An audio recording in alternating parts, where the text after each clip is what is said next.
मित्रों, एक कोटेशन आपने सुना होगा, नेवर गिव अप। हमें कभी हार नहीं माननी चाहिए।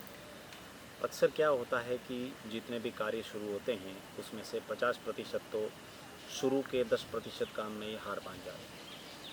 पीछे बचे 50%, अब 50% में से 30% 50% में आके हार मान जाते हैं।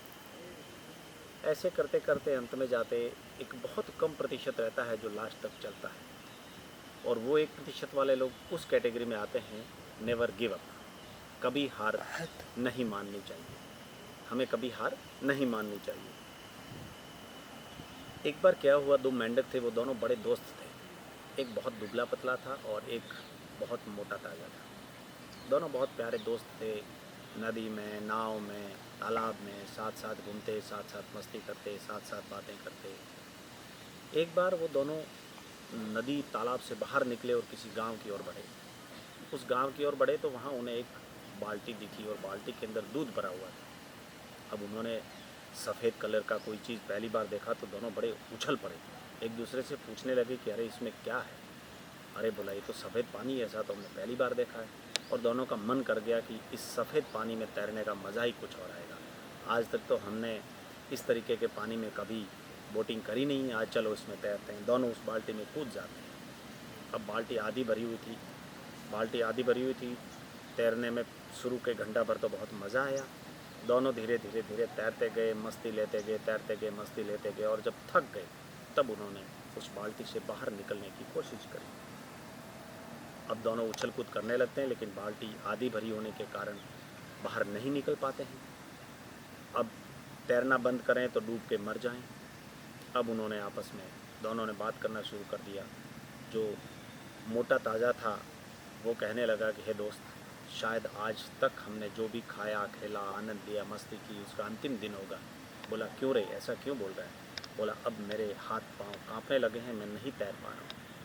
पतला वाला दोस्त बोलता है कि तो एक काम कर, कुछ भी कर, हाथ पैर तो हिलाने पड़ेंगे दोस्त, नहीं तो डूब जाएगा और मर जाएगा। फिर वह कोशिश करता है, थोड़ी देर हाथ पांव हिलाता है, लेकिन अंततः आधे घंटे बाद में वह डूबने लगता है और दोस्त को बाय बाय करते हुए उस बाल्टी में डूबकर मर जाता है।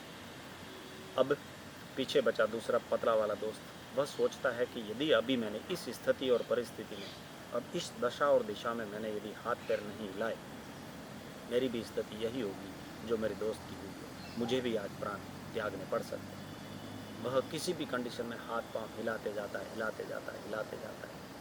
और दूध के अंदर जब आप दूध को ज़्यादा देर तक हिलाते हैं तो वह धीरे धीरे जमने लगता है और उसके ऊपर मक्खन आने लग जाता है। अब दूध है, धीरे धीरे धीरे थोड़ा गाढ़ा होने लगा और ऊपर पूरा मक्खन आ गया। जैसे ही मक्खन आया, वह गाढ़ा हुआ, वह मेंढक उस मक्खन के ऊपर बैठता है और एक छलांग लगाता है और सीधा बाल्टी के बाहर कूद जाता है। दोस्तों, यह फ़ायदा हुआ, उसकी जीत हुई। नेवर गिव अप का यही फ़ायदा हुआ कि वह सक्सेस हुआ, वह जीता, ज़िंदगी की जंग को वह जीत गया।